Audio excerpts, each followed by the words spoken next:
Hi hello welcome to my channel. Kiran car park ಮಾಡಿ lift ಒಳಗೆ ಹೋಗುತ್ತಿದ್ದಂತೆಯೇ ಅಲ್ಲಿದ್ದ ಸೆಕ್ಯೂರಿಟಿ ಸಿಬ್ಬಂದಿ ಎಲ್ಲರೂ ವಿಶ್ ಮಾಡಲು ಶುರು ಮಾಡಿದರು. ಅವರನ್ನು ದಾಟಿಕೊಂಡು ಆಫೀಸ್ ಒಳಗೆ ಕಾಲಿಡುತ್ತಿದ್ದಂತೆಯೇ ಅಲ್ಲಿನ ಉದ್ಯೋಗಿಗಳು ಕಿರಣ್ಣನ್ನು ನೋಡಿ ಶಾಕ್ ಆದರು. ಕಿರಣ್ ಸರ್ ನಮ್ಮ ಆಫೀಸ್ನಲ್ಲಿ, ಓ ಮೈ ಗಾಡ್, ಮತ್ತೆ ಏನು ಗಲಾಟೆ ನಡೆಯುತ್ತದೋ ಏನೋ ಎಂದು ಒಬ್ಬರ ಕಿವಿಯಲ್ಲಿ ಒಬ್ಬರು ಪಿಸುಗೂಡತೊಡಗಿದರು. ಅವರೆಲ್ಲರನ್ನ ದಾಟಿಕೊಂಡು ಕಿರಣ್ ಹರ್ಷ ಅವರ ಕ್ಯಾಬಿನ್ ಕಡೆಗೆ ನಡೆದನು. ಪಾರ್ಕಿಂಗ್ನಿಂದ ಆಫೀಸ್ ಒಳಗೆ ಬರಲು ತೆಗೆದುಕೊಂಡ ಆ 10 ನಿಮಿಷಗಳ ಸಮಯ ಹರ್ಷ ಅವರಿಗೆ 10 ಯುಗಗಳಂತೆ ಭಾಸವಾಯಿತು. ತನ್ನ ಗೌರವ, ವಯಸ್ಸು ಎಲ್ಲವನ್ನ ಬದಿಗಿಟ್ಟು ಮಗನಿಗಾಗಿ ಓಡಿ ಹೋಗಬೇಕೆಂದು ಮನಸ್ಸು ಹೇಳುತ್ತಿದ್ದರೂ ಆ ಭಾವನೆಗಳನ್ನೆಲ್ಲ ಬಚ್ಚಿಟ್ಟು ಆಫೀಸ್ ಕ್ಯಾಬಿನ್ ಒಳಗೆ ಅತ್ತಿತ್ತ ಅಡ್ಡಾಡುತ್ತಾ ಮಗ ಇನ್ನೂ ಬರಲಿಲ್ವಲ್ಲ ಎಂದು ಟೇಬಲ್ ಕುಟ್ಟುತ್ತಾ ಬಾಗಲಿನ ಕಡೆಗೆ ನೋಡುತ್ತಿದ್ದರು. ಮಗನ ಜೊತೆ ಮಾತನಾಡಲೆಂದೇ ತನ್ನ ಮುಖ್ಯವಾದ ಮೀಟಿಂಗ್ಗೆ ಆದಿಯನ್ನು ಕಳುಹಿಸಿ ಇಲ್ಲಿ ನಿಮಿಷಗಳನ್ನು ಸೆಕೆಂಡುಗಳನ್ನು ಎಣಿಸುತ್ತಾ ಕಾಯುತ್ತಿದ್ದರು. ಕಿರಣ್ ಬರುವುದನ್ನು ನೋಡಿದ ಹರ್ಷ ಅವರ ಪರ್ಸನಲ್ ಅಸಿಸ್ಟೆಂಟ್ ಹತ್ತಿರ ಬಂದು ಅವನನ್ನು ಬಾತ್ರೂಮ್ವರೆಗೂ ಕರೆತಂದು ಬಿಟ್ಟು ಹೋದನು. ಅವನು ಹೋಗುತ್ತಿದ್ದಂತೆಯೇ ಕಿರಣ್ ಬಾಗಿಲು ತೆರೆದನು. ಅಲ್ಲಿಯವರೆಗೂ ಕಾಲು ಸುಟ್ಟ ಬೆಕ್ಕಿನಂತೆ ಅತ್ತಿತ್ತ ಓಡಾಡುತ್ತಿದ್ದ ಹರ್ಷ ಕೊನೆಯ ಕ್ಷಣದಲ್ಲಿ ಕಷ್ಟಪಟ್ಟು ತನ್ನ ಸೀಟಿನಲ್ಲಿ ಕುಳಿತು ಫೈಲ್ ನೋಡುತ್ತಿರುವಂತೆ ಬಿಲ್ಡಪ್ ಕೊಟ್ಟರು. ಬಾಗಿಲು ತೆಗೆದು ಒಳಗೆ ನೋಡಿ ಕಿರಣ್ ಮೆಲ್ಲನೆ ಕೆಮ್ಮಿದನು. ಆ ಕೆಮ್ಮಿನ ಶಬ್ದ ಕೇಳಿ ತಲೆ ಎತ್ತಿ ನೋಡುವವನಂತೆ ಹರ್ಷ ಬಾಗಿಲ ಕಡೆ ನೋಡಿದರು. ಹರ್ಷ ತನ್ನನ್ನು ನೋಡುವುದನ್ನು ಗಮನಿಸಿ ಕಿರಣ್ ಹಾಯ್ ಎಂದನು. ಹಾಂ, ಮಗನನ್ನು ನೋಡಿ ಯಾರೋ ಗರ್ಲ್ಫ್ರೆಂಡ್ ವಿಶ್ ಮಾಡಿದಂತೆ ಹಾಯ್ ಅಂತೆ. ಇವನಿಗೆ ಎಲ್ಲವೂ ಅವನ ಅಮ್ಮನ ಬುದ್ಧಿಗಳೇ ಬಂದಿವೆ ಎಂದು ಒಳಗೊಳಗೆ ಬೈದುಕೊಳ್ಳುತ್ತಾ ಹೊರಗಡೆ ಮಾತ್ರ ಸಣ್ಣಗೆ ನಗುತ್ತಾ ಹೋ ಹಾಯ್ ಬಂದೆಯಾ, ಕಮ್ ಇನ್ ಎಂದರು ಹರ್ಷ ವಿನಯದಿಂದ. ಕಿರಣ್ ಹತ್ತಿರ ಬರುವಷ್ಟರಲ್ಲಿ ಅವರು ತಮ್ಮ ಸೀಟಿನಿಂದ ಎದ್ದು ಮುಂದೆ ಬಂದು ಕಿರಣ್ ಎದುರು ನಿಂತರು. ಇಬ್ಬರು ಮುಖಾಮುಖಿಯಾಗಿ ನಿಂತಿದ್ದರು. ಸುತ್ತಲೂ ಮೌನ. ಇಬ್ಬರಿಗೂ ಏನು ಮಾತನಾಡಬೇಕೆಂದು ಅರ್ಥವಾಗುತ್ತಿರಲಿಲ್ಲ. ಆದರೆ ಹರ್ಷ ಮಾತ್ರ ಮಗನ ಸುಂದರ ಮುಖವನ್ನು ಅಷ್ಟು ಹತ್ತಿರದಿಂದ ನೋಡುತ್ತಾ ಬಹಳ ಬ್ಯುಸಿಯಾಗಿದ್ದರು. ಆ ಕ್ಷಣದಲ್ಲಿ ಅವರಿಗೆ ತಮ್ಮ ವಯಸ್ಸು, ಗೌರವ, ನಾನೇ ಮೊದಲು ಯಾಕೆ ಮಾತನಾಡಬೇಕು ಎನ್ನುವ ಅಹಂಕಾರ ಎಲ್ಲವೂ ದೂರವಾಗಿ ಕೇವಲ ಒಬ್ಬ ತಂದೆ ಎನ್ನುವ ವಿಷಯ ಮಾತ್ರ ಮೆದುಳು ಮತ್ತು ಮನಸ್ಸಿನಲ್ಲಿ ಸಕ್ರಿಯವಾಗಿತ್ತು. ಏನು ಮಾತನಾಡಬೇಕೆಂದು ತಡುಕಾಡುತ್ತಿದ್ದ ಮಗನನ್ನು 2 ಕೈಗಳಿಂದ ಹತ್ತಿರಕ್ಕೆ ಎಳೆದುಕೊಂಡು ಎದೆಗೆ ಅಪ್ಪಿಕೊಂಡು ಕಣ್ಣು ಮುಚ್ಚಿಕೊಂಡರು. ಆ ಕ್ಷಣವನ್ನು ತಮ್ಮ ಮೆದುಳಿನಲ್ಲಿ ಭದ್ರವಾಗಿ ಬಚ್ಚಿಟ್ಟುಕೊಳ್ಳಲು ಪ್ರತಿ ಸೆಕೆಂಡು ಮಗನ ಸ್ಪರ್ಶವನ್ನು ಅನುಭವಿಸಿದರು. ಅಶೋಕ್ ಕೈಗೆ ತನ್ನ ಮಗುವನ್ನು ನೀಡುವಾಗಲೂ ಇಷ್ಟೊಂದು ಭಾವುಕರಾಗಿರಲಿಲ್ವೇನೋ. ಏಕೆಂದರೆ ಆಗ ತನ್ನ ಮಗು ಎಲ್ಲಿದ್ದರೂ ತನ್ನ ಕಣ್ಣ ಮುಂದೆಯೇ ಇರುತ್ತಾನೆ, ತನ್ನ ಜೊತೆಯೇ ಇರುತ್ತಾನೆ ಎಂಬ ಧೈರ್ಯವಿತ್ತು.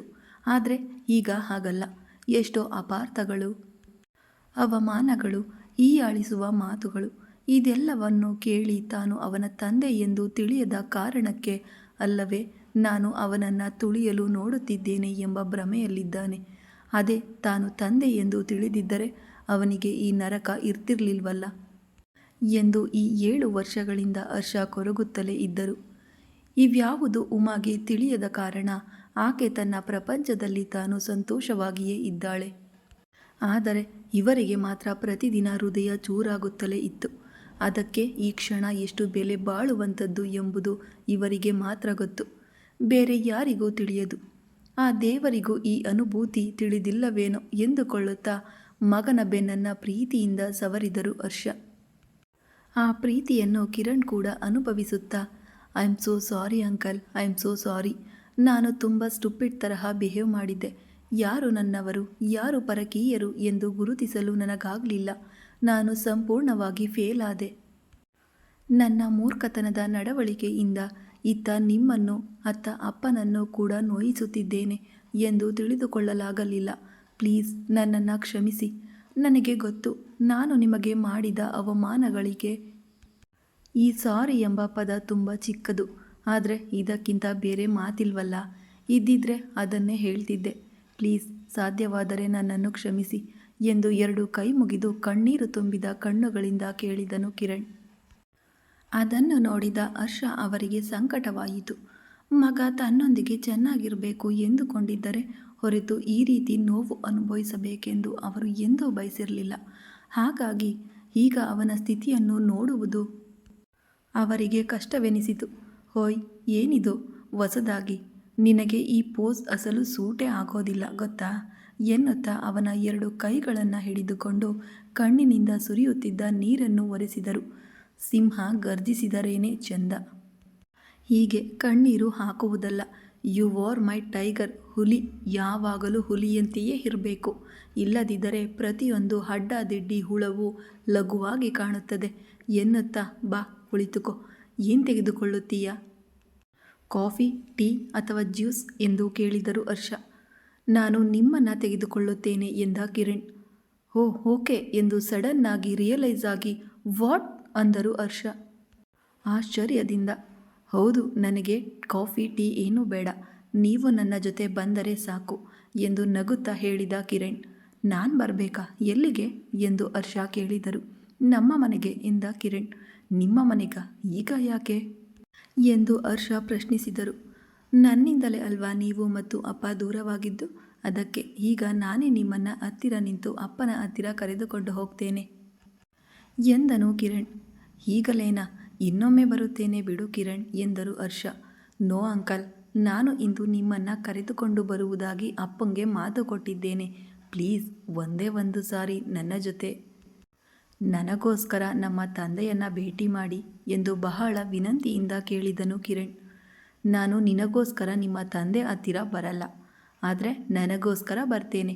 ಬರುವುದು ಕೂಡ ನಿಮ್ಮ ತಂದೆ ಹತ್ತಿರ ಅಲ್ಲ, ನನ್ನ ಸ್ನೇಹಿತನ ಹತ್ತಿರ. ಅರ್ಥವಾಯಿತಾ ಎಂದರು ಹರ್ಷ. ಆ ಮಾತುಗಳನ್ನು ಕೇಳಿ ಕಿರಣ್ ಸಣ್ಣಗೆ ನಗುತ್ತಾ, ಓಕೆ ಓಕೆ, ನನಗೆ ಚೆನ್ನಾಗಿ ಅರ್ಥವಾಯಿತು. ಈಗ ನೀವು ನಿಮ್ಮ ಫ್ರೆಂಡನ್ನು ಭೇಟಿ ಮಾಡಲು ಬರ್ತಿದ್ದೀರಿ. ನನಗೋಸ್ಕರನೂ ಅಲ್ಲ, ನಮ್ಮ ತಂದೆಗೋಸ್ಕರನೂ ಅಲ್ಲ, ನಿಮಗೋಸ್ಕರ, ನಿಮ್ಮ ಫ್ರೆಂಡ್ಗೋಸ್ಕರ ಅಷ್ಟೇ ತಾನೇ ಎಂದನು ಕಿರಣ್ ತಮಾಷೆಯ ದಾಟಿಯಲ್ಲಿ. ಹಾಂ, ಅಷ್ಟೇ ಅಷ್ಟೇ ಎಂದರು ಹರ್ಷ. ಹಾಗಾದರೆ ಇನ್ನೇಕೆ, ನಾನು ಇಲ್ಲಿಂದಲೇ ನೇರವಾಗಿ ಆಫೀಸ್ಗೆ ಹೊರಟು ಹೋಗುತ್ತೇನೆ. ನಿಮ್ಮ ಫ್ರೆಂಡ್ಸ್ಗಳ ಮಧ್ಯೆ ನನಗೇನು ಕೆಲಸ? ಮಧ್ಯದಲ್ಲಿ ನಾನೇಕೆ ನಿಮ್ಮನ್ನು ಹತ್ತಿರ ನಿಂತು ಕರೆದುಕೊಂಡು ಹೋಗುವುದು? ರೈಟ್, ನೀವು ಒಬ್ಬರೇ ಹೋಗ್ತೀರಲ್ಲ ಎಂದು ಚುಡಾಯಿಸುವ ದಾಟಿಯಲ್ಲಿ ಕೇಳಿದನು ಕಿರಣ್. ಅಮ್ಮನ ಮಗನೇ, ಸರಿಯಾಗಿ ಹಾಕಿದ್ದೆ ಅಲ್ವಾ? ಕೆಳಗೆ ಬಿದ್ದರೂ ಮೀಸೆ ಮಣ್ಣಾಗಲಿಲ್ಲ ಅನ್ನುವಂತಿದೆ ನಿನ್ನ ಬುದ್ಧಿ ಎಂದು ಮಗನ ಕಡೆ ಮುದ್ದಾಗಿ ನೋಡುತ್ತಾ, ನಿಮ್ಮೊಂದಿಗೆ ಮನೆಗೆ ಬರುವುದು ಕೂಡ ಒಂದು ಶಿಕ್ಷೆಯೇ ಎಂದು ನಗುತ್ತಾ, ಸರಿ ಬರುತ್ತೇನೆ. ನಿನಗೆ ಈಗ ಏನಾದರೂ ಕೆಲಸ ಇದೆಯಾ ಎಂದು ಕೇಳಿದರು ಹರ್ಷ. ಇಲ್ಲ, ಏನೂ ಇಲ್ಲ, ಮೀಟಿಂಗ್ಗಳನ್ನು ಆದಿ ಹ್ಯಾಂಡಲ್ ಮಾಡುತ್ತಿದ್ದಾನೆ ಎಂದ ಕಿರಣ್. ಹೋ, ಹಾಗಾದರೆ ಅವನು ಈಗ ಮೀಟಿಂಗ್ನಲ್ಲಿದ್ದಾನಾ ಎಂದು ಕೇಳಿದರು ಹರ್ಷ. ಹೌದು ಎಂದ ಕಿರಣ್. ಹಾಗಾದರೆ ನಾವು ಹೊರಡೋಣವಾ ಎಂದು ಕೇಳಿದ ಕಿರಣ್. ಓ ಶ್ಯೂರ್ ಎನ್ನುತ್ತಾ ತಮ್ಮ ಫೋನ್ ತೆಗೆದುಕೊಂಡರು ಹರ್ಷ. ನನ್ನ ಕಾರ್ನಲ್ಲೇ ಹೋಗೋಣ, ನಾನು ಮತ್ತೆ ನಿಮ್ಮನ್ನು ಇಲ್ಲೇ ಡ್ರಾಪ್ ಮಾಡ್ತೇನೆ ಎಂದನು ಕಿರಣ್. ಓಕೆ, ನೋ ಪ್ರಾಬ್ಲಮ್, ಹಾಗೆಯೇ ಹೋಗೋಣ ಎಂದನು ಹರ್ಷ. ಇಬ್ಬರು ಕ್ಯಾಬಿನ್ನಿಂದ ಹೊರಬರುತ್ತಾ, ಆಫೀಸ್ ತುಂಬ ಬದಲಾಗಿದೆ ಎಂದು, ತಾನು ಬಂದಾಗ ಹೇಗಿತ್ತು ಎಂದು ಕಿರಣ್ ಹೇಳುತ್ತಿದ್ದರೆ, ಹರ್ಷ ಅವರನ್ನು ಏನನ್ನು ಬದಲಾಯಿಸಿದರು, ಹೇಗೆ ಬದಲಾಯಿಸಿದರು ಎಂದು ವಿವರಿಸುತ್ತಾ ಹೋಗುತ್ತಿರುವುದನ್ನು ಕಂಡು ಸಿಬ್ಬಂದಿಯ ಕಣ್ಣುಗಳು ಅಚ್ಚರಿಯಿಂದ ಅರಳಿದವು. ಅವರು ಏನೋ ಎಕ್ಸ್ಪೆಕ್ಟ್ ಮಾಡಿದ್ದಾರೆ, ಅಲ್ಲಿ ಬೇರೆಯದೇ ನಡೆಯುತ್ತಿರುವುದನ್ನು ಕಂಡು ಎಲ್ಲರೂ ದೊಡ್ಡ ಶಾಕ್ನಲ್ಲಿದ್ದರು. ಹೀಗೆ ಮಾತನಾಡುತ್ತಲೇ ಆಫೀಸ್ನಿಂದ ಹೊರಬಂದು ಕಿರಣ್ ಕಾರ್ನಲ್ಲಿ ಮನೆಗೆ ಹೊರಟರು. ಕಿರಣ್ ಬೇಡವೆಂದರೂ ಕೇಳದೆ ದಾರಿಯಲ್ಲಿ ಕಾರ್ ನಿಲ್ಲಿಸಿ ಅಶೋಕನಿಗೆ ಇಷ್ಟವಾದ ಹಣ್ಣು ಮತ್ತು ಸಿಹಿ ತಿಂಡಿಗಳನ್ನು ಹರ್ಷ ಖರೀದಿಸಿದರು. ಸುಮಾರು 2 ಗಂಟೆಯ ನಂತರ ಕಾರ್ ಮನೆ ತಲುಪಿತು. ಕಿರಣ್ ಕಾರ್ನಿಂದ ಇಳಿದು ಹರ್ಷ ಇದ್ದ ಕಡೆ ಬಂದು ಬಾಗಿಲು ತೆಗೆದನು. ಬಹಳ ವರ್ಷಗಳ ನಂತರ ಆ ಮನೆಯ ಅಂಗಳಕ್ಕೆ ಕಾಲಿಡುತ್ತಿರುವುದರಿಂದ ಗೇಟ್ನಿಂದಲೇ ಹರ್ಷ ಎಲ್ಲವನ್ನು ಸೂಕ್ಷ್ಮವಾಗಿ ಗಮನಿಸುತ್ತಾ ಬಂದರು. ಹೆಚ್ಚೇನೂ ಬದಲಾವಣೆಯಾಗಿಲ್ಲ. ತಾನು ಬಂದಾಗ ಹೇಗಿತ್ತೋ ಈಗಲೂ ಹಾಗೆಯೇ ಇದೆ ಎಂದು ಮನಸ್ಸಿನಲ್ಲಿ ಅಂದುಕೊಂಡರು. ಕಿರಣ್ ಬಾಗಿಲು ತೆಗೆಯುತ್ತಿದ್ದಂತೆಯೇ ಇಳಿದು ಒಳಗೆ ಹೋಗುತ್ತಾ ಸುತ್ತಲೂ ನೋಡುತ್ತಾ ಹೋದರು ಹರ್ಷ. ಎಲ್ಲರೂ ಊಟ ಮುಗಿಸಿದ್ದರಿಂದ ಡೈನಿಂಗ್ ಟೇಬಲ್ ಕ್ಲೀನ್ ಮಾಡುತ್ತಿದ್ದ ಬಾಲು ಮೊದಲು ಹರ್ಷನನ್ನು ನೋಡಿ ದಂಗಾಗಿ ಬೊಂಬೆಯಂತೆ ನಿಂತು ಬಿಟ್ಟನು.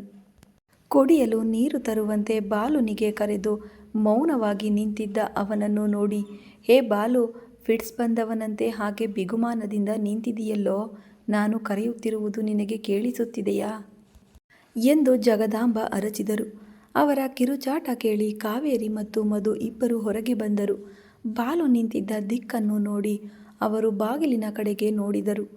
ಎದುರಿಗೆ ಕಿರಣ್ ಜೊತೆ ಗಾಂಭೀರ್ಯದಿಂದ ನಡೆದು ಬರುತ್ತಿರುವ ಹರ್ಷನನ್ನ ನೋಡಿ ಕಾವೇರಿ ಕೂಡ ಬಾಲುನಂತೆ ಸ್ತಬ್ಧಳಾದಳು.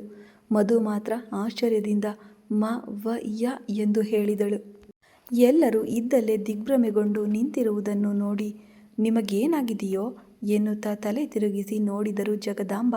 ಅಷ್ಟರಲ್ಲೇ ಹತ್ತಿರ ಬಂದ ಹರ್ಷ ಅವರ ಕಾಲಿಗೆ ನಮಸ್ಕರಿಸಿ, ಹೇಗಿದ್ದೀರಾ ದೊಡ್ಡಮ್ಮ, ಆರೋಗ್ಯ ಹೇಗಿದೆ ಎಂದು ಪ್ರೀತಿಯಿಂದ ಕೇಳಿದರು. ಹರ್ಷನನ್ನು ಅನಿರೀಕ್ಷಿತವಾಗಿ ನೋಡಿ ಆಘಾತವಾದರೂ ಅವರ ಕೈ ಮಾತ್ರ ಹರ್ಷನ ತಲೆಯ ಮೇಲೆ ಹೋಗಿ ಆಶೀರ್ವದಿಸಿತು. ಹೇಗೋ ಇದ್ದೀನಿ ಹರ್ಷ. ಮಗನನ್ನು ಹಾಗೆ ನೋಡುತ್ತಾ, ನಾನು ಹೇಗಿರುತ್ತೇನೆ ಎಂದು ನಿನಗೆ ತಿಳಿಯದ ವಿಷಯವೇ ಎಂದು ಬೇಸರದಿಂದ ಅಂದರು. ಉಮಾನನ್ನು ಕರೆತರಲಿಲ್ವಾ ಎನ್ನುತ್ತಾ ಬಾಗಿಲಿನ ಕಡೆಗೆ ನೋಡಿದರು ಜಗದಾಂಬ. ಒಂದು ವೇಳೆ ಹಿಂದೆ ಬರ್ತಿದ್ದಾಳೆ ಎಂಬ ಆಸೆಯಿಂದ ನೋಡುತ್ತಾ, ಉಮಾ ಬರಲಿಲ್ಲ ದೊಡ್ಡಮ್ಮ, ನಾನೊಬ್ಬನೇ ಬಂದಿದ್ದೇನೆ ಅಶೋಕ್ನನ್ನು ನೋಡಲು. ಇನ್ನೊಂದು ಬಾರಿ ಬರುವಾಗ ಉಮಾನನ್ನು ಖಂಡಿತ ಕರೆದುಕೊಂಡು ಬರುತ್ತೇನೆ ಎಂದು ಹರ್ಷ ಹೇಳುತ್ತಿರುವಾಗಲೇ ಕಿರಣ್ ಒಳಗಿನಿಂದ ಅಶೋಕ್ನನ್ನು ಕರೆತರುವುದನ್ನು ನೋಡಿ ಹರ್ಷ ತನ್ನ ಸ್ನೇಹಿತನ ಕಡೆಯೇ ನೋಡುತ್ತಾ ಜಗದಾಂಬ ಅವರನ್ನು ಬಿಟ್ಟು ಒಂದೊಂದೇ ಹೆಜ್ಜೆಯನ್ನು ಅಶೋಕ್ ಕಡೆಗೆ ಇಟ್ಟರು. ಅಶೋಕ್ ಕಡೆಗೆ ಇಡುತ್ತಿದ್ದ ಪ್ರತಿ ಹೆಜ್ಜೆಯೂ ಆ ಇಬ್ಬರ ಸ್ನೇಹಿತರಲ್ಲಿ ಹಳೆಯ ನೆನಪುಗಳನ್ನು ಬಡಿದೆಬ್ಬಿಸುತ್ತಿದ್ದವು. ಇಬ್ಬರು ತೀವ್ರ ಭಾವುಕರಾದರು. ಪ್ಲೀಸ್ ಅಪ್ಪ, ಪ್ಲೀಸ್, ನಾನು ಮೊದಲೇ ಹೇಳಿದ್ದೆ ಅಲ್ವಾ ನೀನು ಜಾಸ್ತಿ ಎಮೋಷನಲ್ ಆಗಬಾರದು ಎಂದು ಎನ್ನುತ್ತಾ ಕಿರಣ್ ಅಶೋಕ್ ಅವರ ಕುತ್ತಿಗೆ, ಭುಜ ಮತ್ತು ತಲೆಯ ಮೇಲೆ ಸವರುತ್ತಾ ಅವರನ್ನು ಸಹಜ ಸ್ಥಿತಿಗೆ ತರಲು ತುಂಬ ಪ್ರಯತ್ನಿಸಿದನು. ಈ ನಡುವೆ ಆಘಾತದಿಂದ ಚೇತರಿಸಿಕೊಂಡ ಮಧು ಈ ಸುಂದರ ದೃಶ್ಯವನ್ನು ತನ್ನ ಫೋನ್ ಕ್ಯಾಮರಾದಲ್ಲಿ ಸೆರೆ ಹಿಡಿದಳು. ಒಂದು ಕಡೆ ತಾನು ಭಾವುಕಳಾಗಿ ಕಣ್ಣೀರು ಹಾಕುತ್ತಲೇ ಆ ಫೋಟೋಗಳನ್ನು ಮತ್ತು ವಿಡಿಯೋವನ್ನು ಉಮಾ ಅತ್ತೆಗೆ ಸೆಂಡ್ ಮಾಡಿದಳು. ಹಾಲಿನಲ್ಲಿ ಕುಳಿತು ಹರ್ಷ ಅವರ ಫೋನ್ಗಾಗಿ ಕಾಯುತ್ತಿದ್ದ ಉಮಾ ಮೆಸೇಜ್ ಸೌಂಡ್ ಕೇಳಿ ಫೋನ್ ಓಪನ್ ಮಾಡಿ ಆ ಫೋಟೋಗಳನ್ನು ನೋಡುತ್ತಿದ್ದಂತೆಯೇ ದಂಗಾದಳು. ಆ ಫೋಟೋಗಳನ್ನು ನೋಡಿ ಸ್ವಲ್ಪ ಶಾಕ್ ಆಗಿ ಮೋತಿ ತಿರುಗಿಸಿಕೊಳ್ಳುತ್ತಾ, ಓಹೋ, ಅಲ್ಲಿಗೆ ಹೋಗಿದ್ದೀಯಾ ಅಂದ ಹಾಗಾಯಿತು. ಇನ್ನು ನಿನಗೆ ನಾವೆಲ್ಲಿ ನೆನಪಿರುತ್ತೇವೆ ಹೇಳು. ಮಗ ಫೋನ್ ಮಾಡಿದನೆಂದು ನಿನ್ನೆಯಿಂದ ಭೂಮಿಯ ಮೇಲೆ ಕಾಲು ನಿಲ್ತಿಲ್ಲ. ಹಾಗಿರುವಾಗ ಈಗ ಸ್ನೇಹಿತನ ಬಳಿ ತಲುಪಿದ್ದೀಯ. ಇನ್ನು ಹಬ್ಬದಂತೆಯೇ ಇರುತ್ತದೆಯಲ್ಲ. ಅಬ್ಬಬ್ಬಾ, ಎಷ್ಟು ಕುಣಿಯುತ್ತಿದ್ದಾನೆ ನೋಡು ಎಂದು ಹರ್ಷನ ನಗುಮುಖದ ಫೋಟೋ ನೋಡಿ ಬೈದುಕೊಳ್ಳುತ್ತಾ, ಹಾಂ, ನಾನೊಬ್ಬಳೇ ಹುಚ್ಚಿ. ಮಗ ಬಂದು ಹೋಗಿರ್ತಾನೆ, ಅವನು ಏನು ಮಾತನಾಡಿದ ಎಂದು ಹೇಳುತ್ತೀಯ ಎಂದು 2 ಗಂಟೆಯಿಂದ ಚಕೋರ ಪಕ್ಷಿಯಂತೆ ಫೋನ್ ಯಾವಾಗ ಮೊಳಗುತ್ತದೋ ಎಂದು ಕಾಯುತ್ತಿದ್ದೇನೆ. ಮಾಡು ಮಾಡು, ಚೆನ್ನಾಗಿ ಎಂಜಾಯ್ ಮಾಡು. ಎಷ್ಟು ಎಂಜಾಯ್ ಮಾಡಿದರೂ ಕೊನೆಗೆ ಇಲ್ಲಿಗೆ ಬರಬೇಕು ಎಂಬುದು ಮರೆಯಬೇಡ. ರಾತ್ರಿಗೆ ಮನೆಗೆ ತಲುಪುತ್ತೀಯಲ್ಲ, ಆಗ ಹೇಳ್ತೇನೆ ಎನ್ನುತ್ತಾ ಫೋನ್ ಪಕ್ಕಕ್ಕೆ ಎಸೆದಳು ಉಮಾ. ಅಶೋಕ್ನ 2 ಕೈಗಳನ್ನು ತನ್ನ ಕೈಗೆ ತೆಗೆದುಕೊಂಡು, ಹೇಗಿದ್ದೀಯಾ ಕಣೋ, ಈ ಚೇರ್ನಲ್ಲಿ ಕುಳಿತು ತುಂಬ ಬೇಸರವಾಗುತ್ತಿದೆ ಅಲ್ಲವೇ. ಮುಂಚೆ ರೆಸ್ಟ್ ತಗೋ ಎಂದರೆ ಸೂರ್ಯ ಬಂದ ಮೇಲೆ ಬೆಡ್ ಮೇಲೆ ಇರುವುದು ನಿನಗೆ ಕಿರಿಕಿರಿ ಅನ್ನಿಸುತ್ತಿತ್ತು. ನೋಡ್ಮರಿ, ಈಗ ಕಿರಿಕಿರಿ ಅನ್ನಿಸುತ್ತಿಲ್ಲವೇ ಎಂದು ಕೇಳಿದರು ಹರ್ಷ. ಆ ಮಾತುಗಳನ್ನು ಕೇಳಿ ಹರ್ಷನ ಕೈಗಳನ್ನು ತಡವರಿಸುತ್ತಾ ಏನೋ ಹೇಳಲು ಪ್ರಯತ್ನಿಸಿದ ಅಶೋಕ್. ಆದರೆ ಗಂಟಲು ಸರಿ ಹೋಗದ ಕಾರಣ, ಓಕೆ ಓಕೆ, ನೀನು ಜಾಸ್ತಿ ಸ್ಟ್ರೇನ್ ಆಗಬೇಡ, ಬೇಗ ಎದ್ದು ಓಡಾಡಿದರೆ ಸಾಕು. I miss you so much Ashok ಎಂದರು ಹರ್ಷ ಬಹಳ ನೋವಿನಿಂದ ನೋಡುತ್ತಾ. ನಾನು ಕೂಡ ಮಿಸ್ ಮಾಡ್ತಿದ್ದೇನೆ ಎಂಬಂತೆ ನೋಡಿದ ಅಶೋಕ್. ಹೇ ರ್ಯಾಬಿಟ್, ಮನೆಗೆ ಬಂದಿರುವುದು ನಿನ್ನ ಮಾವನೇ, ಆದರೂ ಕನಿಷ್ಠ ಕುಡಿಯಲು ನೀರನ್ನು ಕೊಡಲ್ವಾ ಎಂದು ಕೇಳಿದನು ಕಿರಣ್. ಆ ಮಾತು ಕೇಳಿದ ಕೂಡಲೇ ತಲೆ ಚೆಚ್ಚಿಕೊಂಡು ಸಣ್ಣಗೆ ನಗುತ್ತಾ, ಹೌದು ಅಲ್ವಾ, ನಾನು ಮಾವನನ್ನು ನೋಡಿದ ಶಾಕ್ನಲ್ಲಿ ಎಲ್ಲವನ್ನ ಮರೆತು ಬಿಟ್ಟೆ ಎನ್ನುತ್ತಾ ಕಿಚನ್ ಕಡೆಗೆ ಓಡಿದಳು ಮಧು.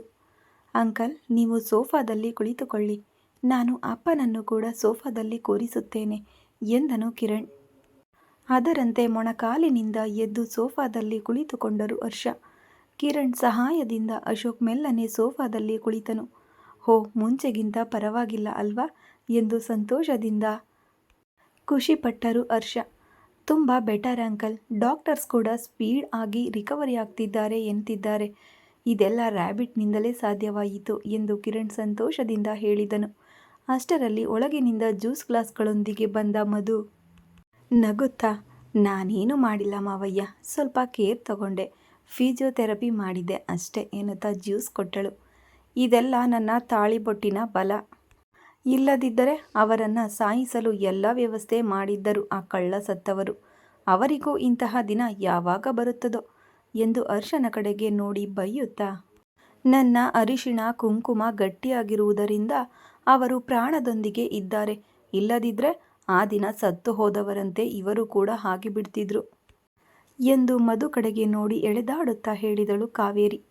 ಕೆಲವೊಮ್ಮೆ ಆತ್ಮೀಯರ ಸಾವನ್ನು ಬೇರೆಯವರು ತಮ್ಮ ಮೇಲೆ ಹಾಕಿಕೊಂಡು ಹೋಗ್ತಾರಂತೆ ಅತ್ತೆಯವರೇ. ಹಾಗೆಯೇ ಆ ದಿನ ಮಾವಯ್ಯರವರನ್ನು ಅಂಟಿಸಿಕೊಂಡು ಬಂದ ಸಾವನ್ನು ನಮ್ಮ ಅಣ್ಣ ತೆಗೆದುಕೊಂಡು ಹೋಗಿ ನಿಮ್ಮ ತಾಳಿಬೊಟ್ಟನ್ನು, ಅರಿಶಿಣ ಕುಂಕುಮವನ್ನು ಕಾಪಾಡಿದ್ದಂತಿದೆ. ಅದಕ್ಕೆ ನೀವು ನಮ್ಮ ಅಣ್ಣನ ಫೋಟೋವನ್ನು ನಿಮ್ಮ ಪೂಜಾ ಕೋಣೆಯಲ್ಲಿ ಇಟ್ಟು ಪೂಜೆ ಮಾಡಬೇಕೇ ಹೊರತು ಹೀಗೆ ಅಮರ್ಯಾದೆಯಾಗಿ ಮಾತನಾಡಬಾರದು. ಅದು ಈ ಲೋಕದಲ್ಲಿ ಇಲ್ಲದವರ ಬಗ್ಗೆ ಅಸಲು ಮಾತನಾಡಲೇಬಾರದು. ಸತ್ತವರು ಎಂಥವರೇ ಆಗಿದ್ರೂ ಅವರನ್ನು ದೇವರಿಗೆ ಹೋಲಿಸ್ತಾರೆ. ಹಾಗಿರುವಾಗ ನಮ್ಮ ಅಣ್ಣಂಗೇನು ಗೂಂಡಾನೋ, ದಬಾಯಿಸುವವನೋ ಅಥವಾ ಪಕ್ಕದವರ ಮೇಲೆ ಬಿದ್ದು ಅಳುವವನೋ? ಖಂಡಿತ ಅಲ್ಲ. ಅಂತಹವನ ಬಗ್ಗೆ ಬಾಯಿಗೆ ಬಂದಂತೆ ಮಾತನಾಡಿದರೆ ಆ ಬಾಯಿ ಬಿದ್ದು ಹೋಗುತ್ತದೆ ಎಂದು ಅನ್ನಿಸಿತು ಮಧುಗೆ. ಆದರೆ ಆ ಕೊನೆಯ ಮಾತನ್ನು ಗಂಟಲಿನಲ್ಲೇ ನುಂಗಿಕೊಂಡಳು. ಈಗ ಇದೆಲ್ಲ ಅವಶ್ಯಕವೇ? ಹೋಗಿ ಲಂಚ್ ವಿಷಯ ನೋಡು ಎಂದ ಕಿರಣ್ ಗಟ್ಟಿಯಾಗಿ. ಕಿರಣ್ ಕೋಪದಿಂದ ನೋಡಿದ ಕಾರಣ ಮಧು ಅಲ್ಲಿಂದ ಅಡುಗೆ ಮನೆಗೆ ಹೋದಳು. ಹೋಗುತ್ತಿರುವ ಮಧುವಿನ ಕಣ್ಣಿನಿಂದ ಸುರಿಯುತ್ತಿದ್ದ ಕಣ್ಣೀರನ್ನು ನೋಡಿ ಕಿರಣ್ ಒಳಗೊಳಗೆ ನೋವಾದರೂ ಹೊರಗಡೆ ಮಾತ್ರ ನಾರ್ಮಲ್ ಆಗಿಕೊಂಡು ವಾತಾವರಣವನ್ನು ಸರಿಪಡಿಸಲು ಪ್ರಯತ್ನಿಸಿದನು. ಬಹಳ ವರ್ಷಗಳ ನಂತರ ಭೇಟಿಯಾದ ಸ್ನೇಹಿತರು ಸಂತೋಷವಾಗಿರಲಿ ಎಂಬ ಉದ್ದೇಶದಿಂದ ಹೆಂಗಸರ ಜಗಳದ ಮಧ್ಯೆ ಸಿಲುಕಿ ಈ ಸುಂದರ ದಿನವನ್ನು ಹಾಳು ಮಾಡಿಕೊಳ್ಳುವುದು ಇಷ್ಟವಿಲ್ಲದೆ ಅನಿವಾರ್ಯ ಪರಿಸ್ಥಿತಿಯಲ್ಲಿ ಮಧುವಿನ ಬಾಯಿ ಮುಚ್ಚಿಸಬೇಕಾಯಿತು. ಇಲ್ಲದಿದ್ದರೆ ಅದು ಎಳೆದಾಡಿಕೊಂಡು ದೊಡ್ಡ ಜಗಳವಾಗುತ್ತಿದೆ ಎಂದು ಕಿರಣ್ಗೆ ಚೆನ್ನಾಗಿ ಗೊತ್ತಿತ್ತು. ಅಂದು ಕೂಡ ಇಂತಹ ಜಗಳವಾಗುತ್ತವೆ ಎಂದೇ ಉಮಾ ಅಮ್ಮನೊಂದಿಗೆ ಮಾತನಾಡುವುದನ್ನೇ ಬಿಟ್ಟು ಬಿಟ್ಟಿದ್ದನು ಕಿರಣ್. ಬನ್ನಿ ಅಂಕಲ್, ಲಂಚ್ ಮಾಡೋಣ ಎಂದನು ಕಿರಣ್. ಇವತ್ತು ಬೇಡ ಬಿಡು ಕಿರಣ್, ನನಗೆ ಇವನನ್ನು ನೋಡಿದ ಆನಂದದಲ್ಲೇ ಹೊಟ್ಟೆ ತುಂಬಿ ಹೋಗಿದೆ. ಈಗ ನೀನು ಮಧುವಿನಿಂದ 4 ತರಹದ ಅಡುಗೆ ಮಾಡಿಸಿ ಇಟ್ಟರೂ ತಿನ್ನುವ ಪರಿಸ್ಥಿತಿಯಲ್ಲಿ ನಾನಿಲ್ಲ ಎಂದರು ಹರ್ಷ.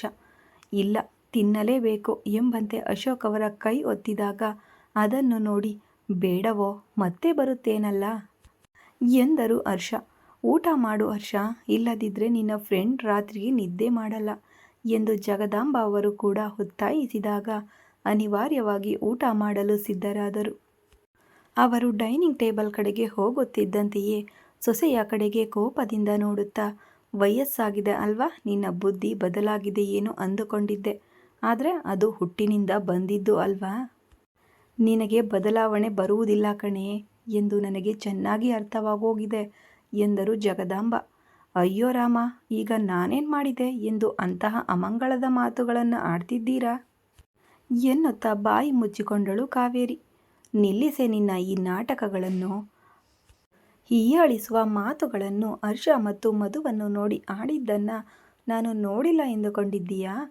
ಹೀಗೆ ಮಾಡಿಯೇ ಅಂದು ನನ್ನ ಮೊಮ್ಮಗನನ್ನು ಉಮಾ ಹತ್ತಿರ ಹೋಗಲು ಬಿಡದೆ ದೂರ ಮಾಡಿದೆ.